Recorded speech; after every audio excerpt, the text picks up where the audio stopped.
its designation of Nigeria as a country of particular concern, the United States has said it will work with the federal government to take decisive action amid arresting perpetrators of religious violence, particularly those killing Christians and rescuing those held hostage.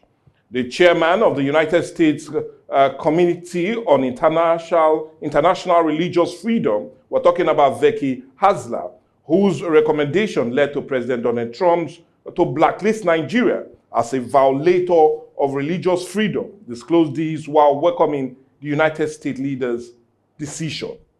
Hasler, in a statement, thanked Trump for taking steps to address what she described as the persecution of Christians in Nigeria. A major move. China, however, voiced strong support for Nigeria and criticized what is called foreign interference in the country's internal affairs by the United States.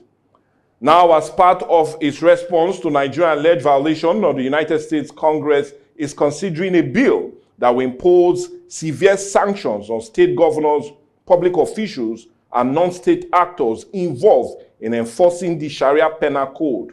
The bill, sponsored by Republican Senator Ted Cruz, also which has passed second reading, is ready to be referred to the Senate Committee on Foreign Relations for further consultation. The proposed legislation also targets terrorist groups and individuals in purporting the Islamic laws in the country.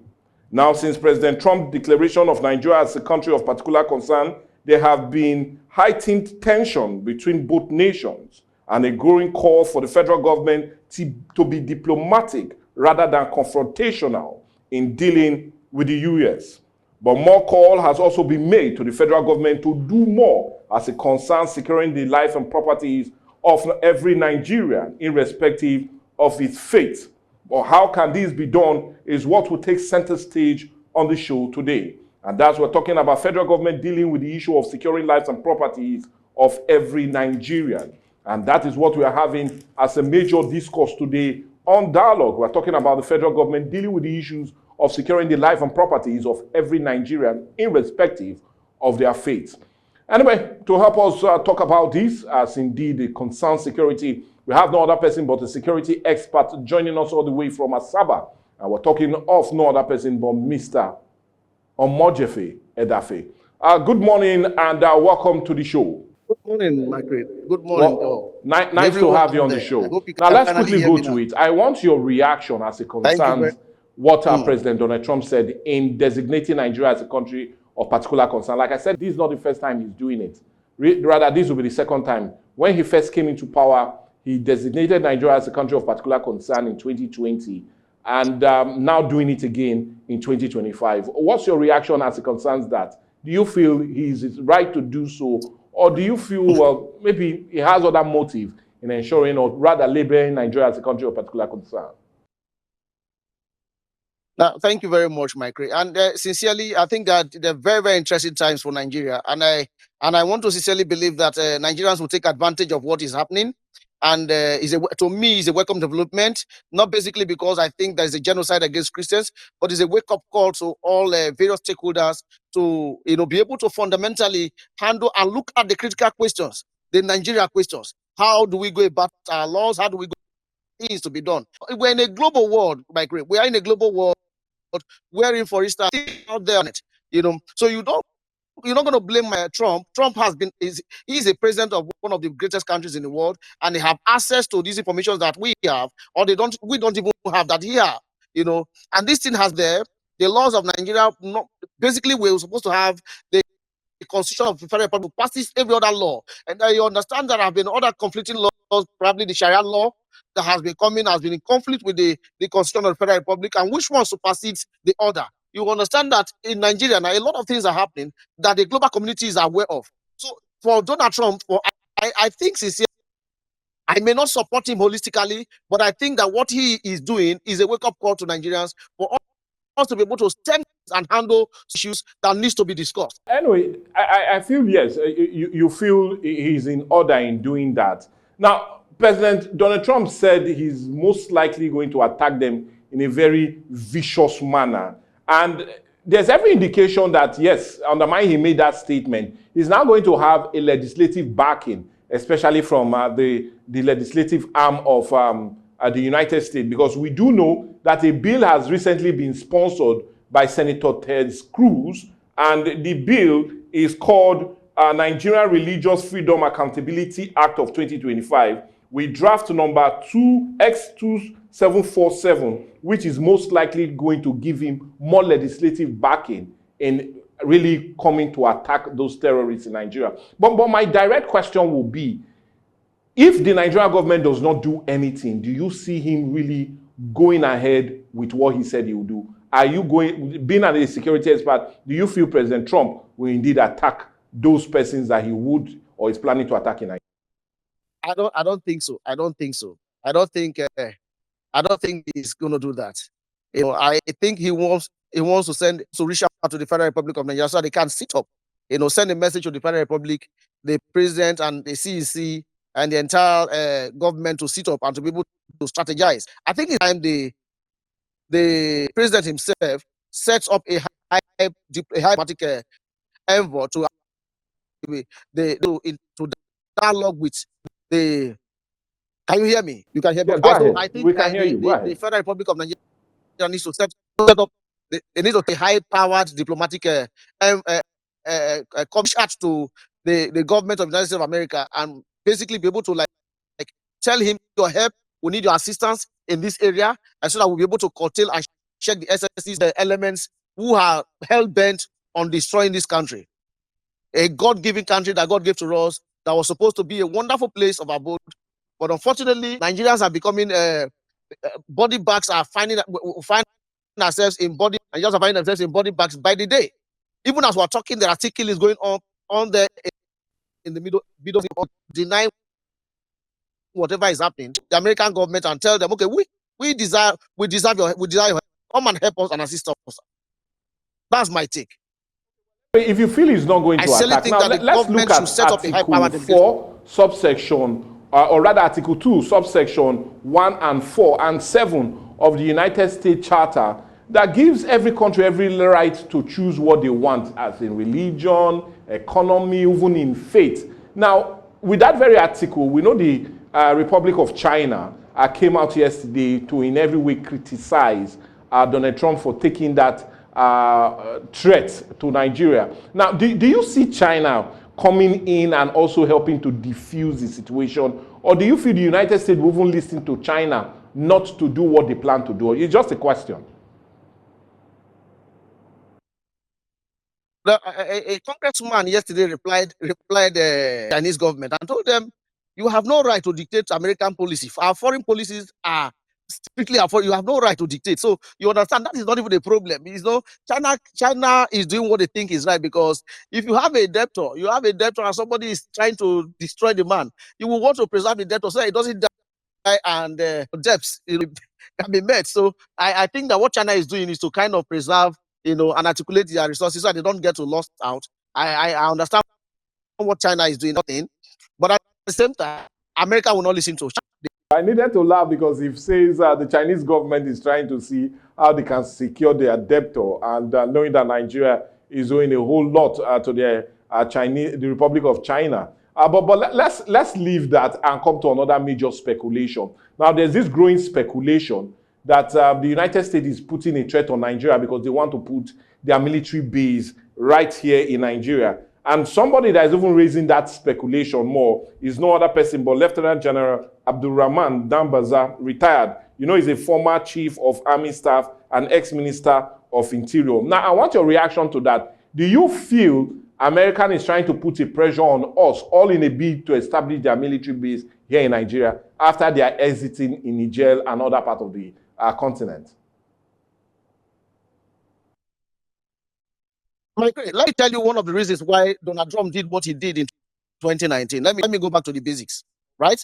Okay, in 2018, there was an attack in Jos, Plateau State, on a community, several communities, and an imam by the name Abdullah Abi something, and he by himself was able to hide over 250 Christians. When the bandits came, they came for him even. And because he had intelligence report that the man was hiding Christians, so they came for him and he told them, he said, everybody, he hid some in his, he hid the women in his house and the men in the mosque. So when he came, he told them that the men, everybody Muslims. So if you think that this was not in any way a genocide or an attack on Christians, why did the men go back when that this everybody Muslim? So eventually when they went back, Buhari gave the man and the governor, then governor of Plateau State, the an American envoy was present. You will not blame the American government for coming up with that designation. I think that they have informations that are readily available in the internet, that are readily available. And there is a global world, like I said earlier. We're living in a global world. So all these are readily available and they have access to these informations. And every day they hear of the cries, they hear of cries, people who were murdered and all that. And this is within a particular region. And it's within, I understand that Muslims are killed as well. But you appreciate the fact that whatever coloration we want to give this thing, there has been serious mind-blowing killings that has been happening in this country. And I think it's high time, the issue should be addressed holistically. It's high time the Nigerian government take advantage of what is happening now, reach out with a diplomatic envoy to the American government and tell me to do this. You can help, this kind of thing can happen. So I think that what we should be doing, what the government should be doing is to reach out via a high-powered diplomatic committee set up and be able to see what we can do. This is what we can do to save the situation. Rather than begin to think of how we can engage America in anything we want to do. You understand? This is my take. This is my I want take. to bring you back to one of the questions I asked initially. Now, there's this perceived speculation going on air that America is only doing this to push us into a box or a corner for them to force us to have their military base here.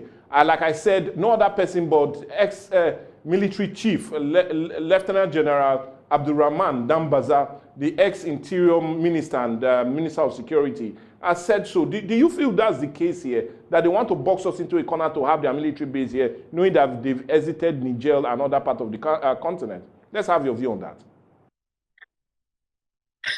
I sincerely want to believe there are a lot of conspiracy theories going on now. There are a lot of conspiracy theories, and I don't want to believe if America wants to set up a military base, if they want to set up a military base, there are a lot of enabling countries, willing countries that are out there that are willing to come and give them whatever they need. I don't want to believe that. And I think there are basic diplomatic ways to go about it. They want to set up a diplomatic military base. So I don't want to believe a lot of conspiracy theories. But whichever way, I am saying that whichever way, even if that is the case, can take advantage of this, reach out to them. Because sincerely, we need assistance of the United States of America. We need the assistance of USA. So we can't shy away from that fact. Yeah, nice to know, irrespective of whether you feel that's just a conspiracy theory. Now, we want to go now into our full discussion, and the discussion is what should we do as a country to better protect our citizens? Because information reaching us here on Dialogue is that about 4 persons have been killed in Benue State just in the last 2 days. That is the high-level security information reaching us at Dialogue. And these persons were killed in Awolu community in Ogewa, Ohimini, local government area of Benue State. And we learned that these attackers were even going around the community for days, and they attacked them on Monday, and up till now, no security personnel has gone there to help them. That's the security report we're having. So undermining all of this is happening. More persons are still being killed in Nigeria. But my question now is, how can we take the fight to the bandits? Because they started all of this. If they have not been killing Christians or Nigerians, nobody would think of coming to invade or attack Nigeria. Sir, what do we need to do to put an end to this?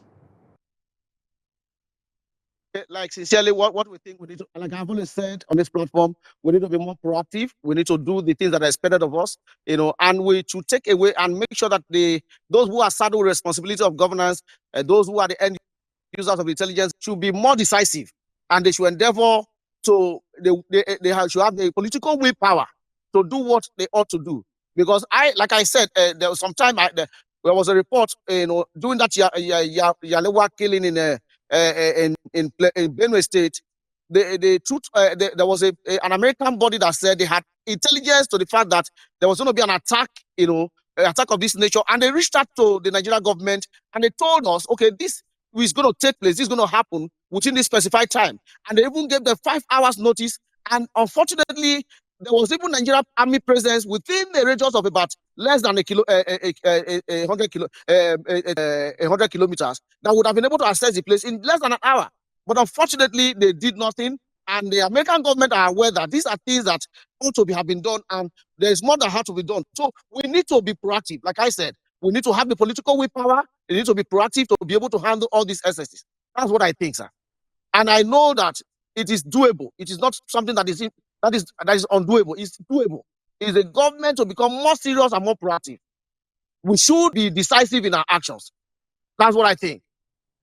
Just in the early And hours most of importantly, Tuesday, there should be- Operation Haidike killed or neutralized about 6 bandits.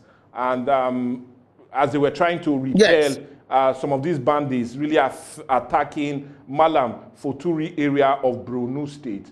But my question is, all of that happened because they had intelligence that these bandits or terrorists were coming to attack the military base. Now, what do you feel we should do? Should we seize the moment in actually talking to America to help us on the issue of intelligence gathering, and not only that, but the issue of giving us more sophisticated weapons to help us deal with this problem? Should that be the way to follow now or to go rather than this unnecessary confrontation? Like I said earlier, if you heard what I said earlier, I said it is time, it's high time Nigeria take advantage of this, take advantage of the interest that has been displayed by the President of the United States of America, and be able to reach out through a high-powered diplomatic delegation and be able to just lay these issues down and tell them these issues are beyond our hand, and the system has been so sabotaged in such a way that we need the presence of a high, like I listened to a House of Rep member who was saying that during the time of President Goodluck Ebele Jonathan, that mercenaries were employed, and the mercenaries were able to decimate these elements until there was a far cry, high level cry against seriously against the government, that they were killing the Northern Muslims. So you see, what I'm saying is that it's about the willpower, and at the same time, we'll take advantage of the American government's interest, cry out to them, reach out to them, and be able to discuss with them on the way forward. So I think instead of us, casting aspersion and casting blames, we should take advantage of this interest of Mr. President of America and reach out to American government and ask for their help. This will not be the first time that we are seeing such, especially as it concerns intelligence gathering with the United States. Yes, we can reach them. But if you take your mind also during the first administration of Trump and in 2018, when an American citizen was kidnapped in Niger or Chad and was brought down to Nigeria, the Americans did not share that intelligence with us. They only came, rescued their citizens before even highlighting or rather informing the national or the federal government that they came to Nigeria to rescue their citizens. So there's already that growth of mistrust between both governments. Do you see the American even willing to share any intelligence gathering with us? I'm just asking. Definitely not. Definitely not. There is a lot of sabotage within the downline, from the NSA down to the operational theaters. The system has been so sabotaged. There is no way you expect the American government to share any kind of intelligence with the Nigerian government. Not at all. It's not possible. It has happened before. We had that same problem. That was why the Jonathan government did reach out to mercenaries, and that was why they employed the services of mercenaries, to prosecute the war then. So it's not possible. I don't think the American government may want to share intelligence with the Nigerian government. Not at all.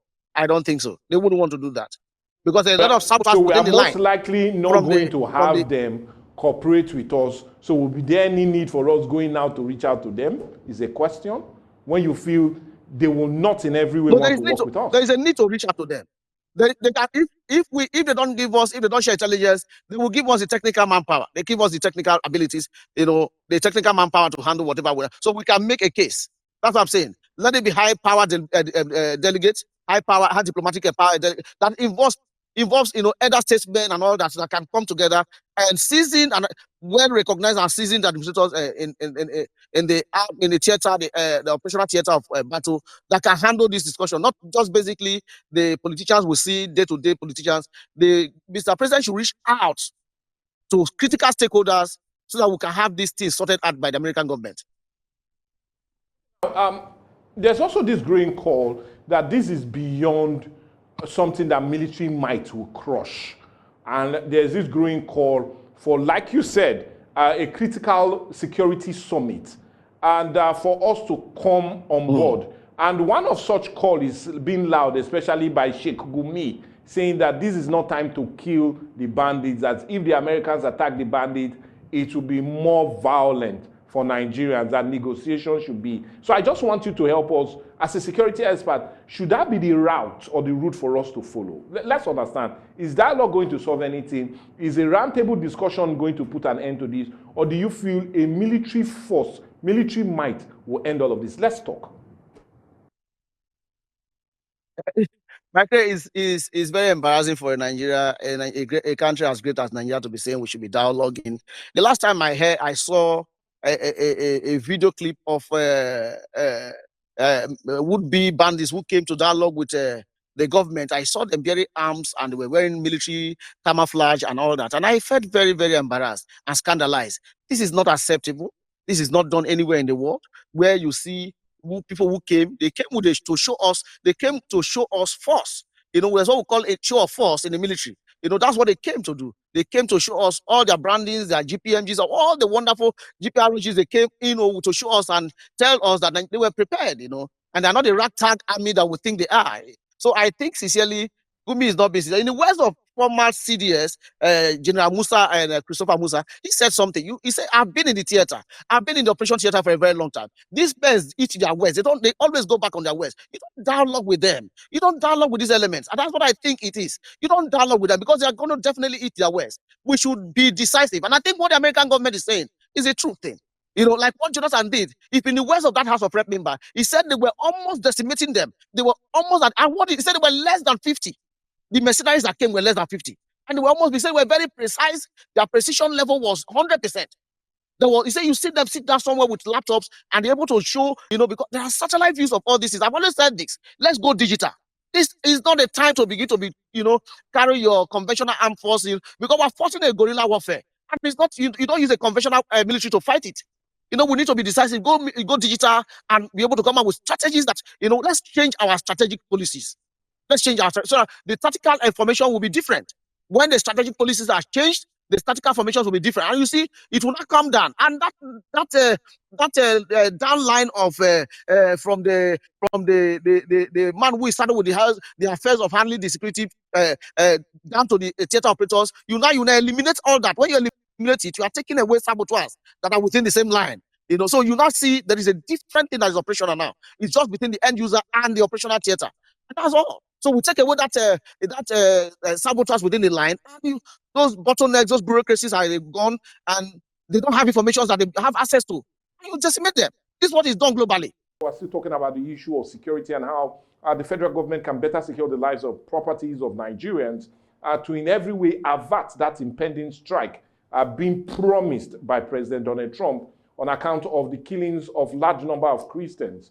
You totally agree with me that in the first half of this year alone, we've lost about 2,236 persons who have been killed, exceeding the 1,183 and the 2,194 that were killed in the whole of last year, indicating that this year, the number of persons that have been killed totally surpasses our 5 years period of killings, especially as it concerns Nigerians. And everybody feel that is why there's growing call for more to be done on account of these, seems to be. But we need to thank him for really adding his voice to this, and we'll see how we can bring him any other time to indeed give us more light as it concerns the issue of security.